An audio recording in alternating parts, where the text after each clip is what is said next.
السلام عليكم ومرحبا بكم معايا خواتاتي في قناة وصفات طبخ هبة. هاني رجعت معكم بوصفة جديدة من بعد استراحة عيد الفطر، فكنتمنى تكونوا دوزتوا في احسن الاحوال مع العائلات ديالكم والاحباب. الوصفه ديال اليوم ان شاء الله غادي تكون عباره على كيكه بمذاق الحامض والكوك. كتجي اكثر من رائعه وكتجي غايه في اللذه، وكتجي رطبه وخفيفه واسفنجيه من الداخل وسهله في التحضير. فكنتمنى الوصفه ديال اليوم تنال الاعجاب ديالكم، والا بغيتوا تعرفوا المقادير وطريقه التحضير ما عليكم غير تتابعوا الفيديو وفرجه ممتعه.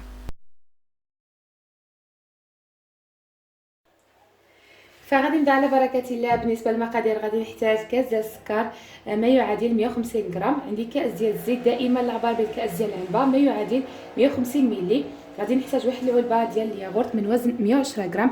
انا استعملت النكهه ديال البيستاش، يمكن لكم تستعملوا اي نكهه يعني متوفره عندكم في الدار، مش ضروري انكم تستعملوا النكهه ديال الفستق. عندي هنا عصير ديال الحامض، انا هنا يعني ما كانش متوفر عندي صراحه الحامض في الدار، داكشي علاش درت عصير يعني ديال حامضه صغيره، ولكن يعني الا كان عندكم الحامض من الاحسن انكم ديروا يعني جوج حامضات كبار. عندي هنا واحد المعلقه كبيره ديال الكوك ما يعادل 15 غرام، وعندي قشور ديال الحامض، عندي 5 ديال البيضات يكون الحجم ديالهم شويه كبير، وقرصه ديال الملح، وغادي نحتاج 2 كيسان ونص ديال الدقيق دائما كما قلت لكم العبار بالكاس ديال العنبه ما يعادل 250 غرام. فدابا اول حاجه غادي نطربوا مزيان داك البيض بالطراب الكهربائي حتى يطلع لنا. يعني في هذه المرحله يمكن لكم تستعملوا الطراب اليدوي او الكاس ديال الخلاط الكهربائي يعني اللي بغيتو. فكما كتشوفوا هنا البنات، انا من بعد ما طربت داك البيض قليلا مع ديك الملحه، فغادي نضيف عليهم داك الكاس ديال السكر،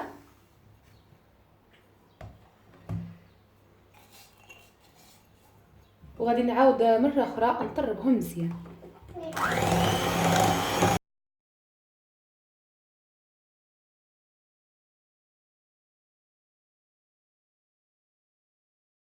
وصاي هنا بعد ما خلطتهم مزيان فغادي نضيف داك العصير ديال الحامض، وكما قلت لكم يعني الا كان متوفر عندكم فديروا عصير ديال 2 حامضات كبار، القشور ولا العصير، وغادي نضيف داك الكوك والقشور ديال الحامض. فانا في اي كيكه يعني كندير العصير ديال الحامض، فصراحه يعني واخا كندير الياغورت او الفاني يعني ما كيحيدش السفوريه بحال الحامض، يعني كيعطي مذاق للكيكه وفي نفس الوقت يعني كيحيد ديك الرائحه ديال البيض من الكيك. وغادي نضيف داك الياغورت. وبالنسبه يعني الياغورت فيمكن لكم ديروا النكهه ديال الفاني او ديال الكوك او ديال البنان يعني اللي بغيتو، انا كان متوفر عندي ديال الفستق فدرتو. وغادي نضيف داك الكاس ديال الزيت، وهنا غادي نضيف واحد الربع كاس ديال الماء او الحليب، يعني بما انني ما درتش عصير ديال 2 حامضات كبار فغادي نضيف واحد الربع كاس ديال الماء، ولكن نتوما يعني الا درتو العصير ديال 2 حامضات كبار فبلا ما تضيفوا الماء.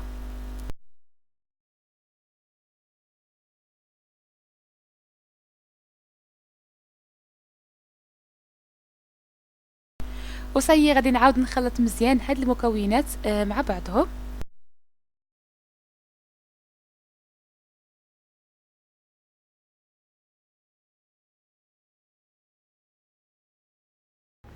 وهنا بعد ما خلطت كاع المكونات جيدا فغادي نبدا نضيف الدقيق. في هذه المرحله غادي نستعمل غير الخلاط اليدوي، غادي نبدا نضيف الدقيق تدريجيا شويه بشويه. فهنا البنات انا نسيت الخميرات ديال الحلوه، يعني مشات ليا نهائيا من البال، مزيه تفكرتها دابا. فغادي نضيف واحد 3 اكياس من الخميره ديال الحلوه، انا غادي نجيبها.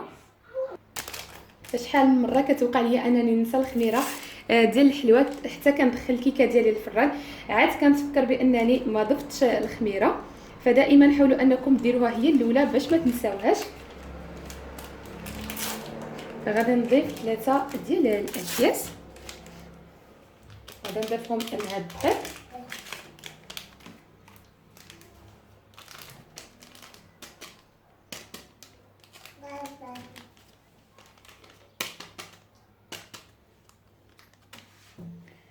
وغادي نخلطهم، غادي نخلط مزيان حتى غادي نخلط هذه الكميه ديال الدقيق الاول، من بعد عاد غادي نزيد الكميه الثانيه.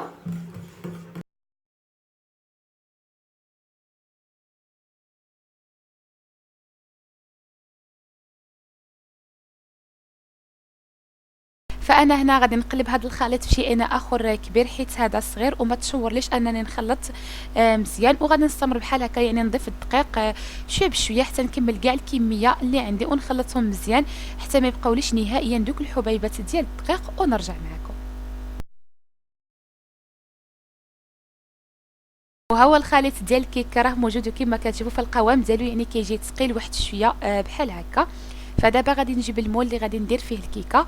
انا استعملت هذا المول الدائري اللي فيه الثقبه في الوسط، يعني مش ضروري انكم تستعملوا نفس المول اللي درت انا، يمكن لكم تستعملوا اي شكل بغيتوه نتوما. دهنته بالقليل ديال الزبده، رشيت عليه شويه ديال الدقيق، فغادي نخوي فيه داك الخليط.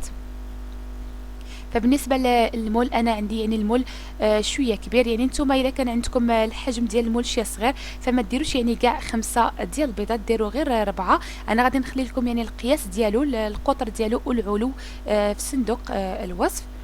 صاي غادي نخوي داك الخليط. غادي نجيب واحد لاسباتول ونحاول انني ننزل يعني كاع داك الخليط اللي كيلصق في الجوانب ديال الاناء.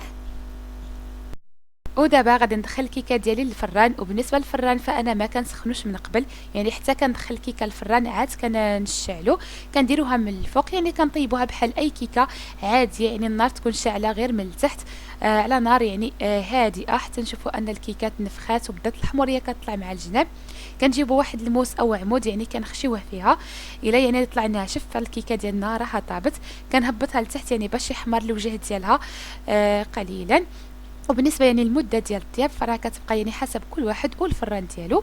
انا عندي الفرن ديال الغاز، فتقريبا يعني كتاخذ لي هكاك ما بين 50 دقيقه حتى لساعه في الفران، حيت عندي الفران شويه ثقيل. وكما قلت لكم يعني راه المده كتبقى حسب كل واحد والفران ديالو. فانا غادي ندخل الكيكه ديالي للفران ونتلاقاو من بعد ما طيب باش نشوفوا التزيين ديالها. وهي الكيكه ديالي من بعد ما طابت فكما كتشوفوا راها كتجي رائعه وكتجي رطبه ومنفوخه. فدابا غادي نبداو نزينوها، يعني ما تزينوهاش مباشره بعد ما تخرجوها من الفران، خليوها تبرد واحد شويه. بالنسبه للتزيين فانا غادي ندهنها من الفوق بالقليل ديال المربى ديال المشماش. غادي ندير لها يعني طبقه خفيفه ديال المربى من الفوق. يمكن لكم تزينوها يعني باش ما بغيتو بالشكلاط او الكراميل او نيستي، يعني اللي بغيتو.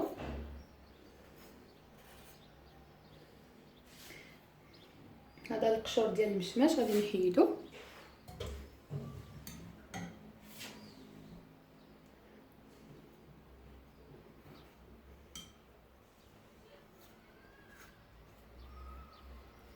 فراه طالعه منها واحد الرائحه زوينه بزاف ديال الحامض.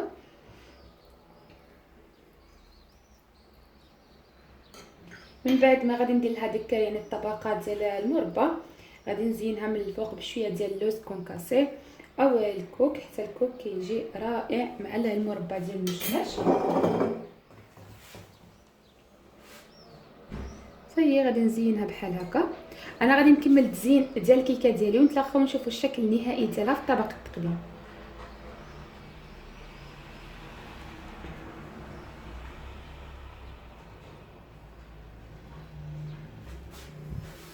وكيكون هذا هو الشكل النهائي ديال الكيكه ديالنا من بعد ما انتهيت من التزيين ديالها.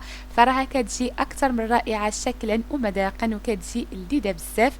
وكما شفتوا فانا زينتها يعني تزيين جد سهل وبسيط. ويعني بالنسبه للتزيين فدائما يعني كيبقى حسب الذوق ديال كل واحد، وكيبقى يعني حسب اللي متوفر عندكم في الدار، يعني ماشي ضروري انكم تكلفوا راسكم. فصراحه كتجي هائله. فانا قطعت لكم واحد القطعه باش تشوفوا كي كتجي من الداخل. فراها كتجي رطبه بزاف وخفيفه واسفنجيه كما كتشوفوا، كتجي لذيذه بزاف مع داك المذاق ديال الحامض اللي درنا فيها والكوك. فكنتمنى منكم انكم تجربوها حيت فعلا راها كتجي هائله وكتجي خفيفه بزاف. وفي الاخير وكما العاده كنتمنى ان الوصفه ديال اليوم تنال الاعجاب ديالكم، وكنتمنى منكم انكم تجربوها. وإلا جربتوها وعجبتكم ما تنساوش تشتركوا في القناه وديروا لايك للفيديو، وما تنساوش الضغط على الجرس باش توصلوا بكل جديد. وكنرحب بجميع المشتركين الجداد عندي في القناه، وكنشكركم بزاف على التشجيع ديالكم. ونتلاقاو في فيديوهات اخرى ووصفات جديده ان شاء الله.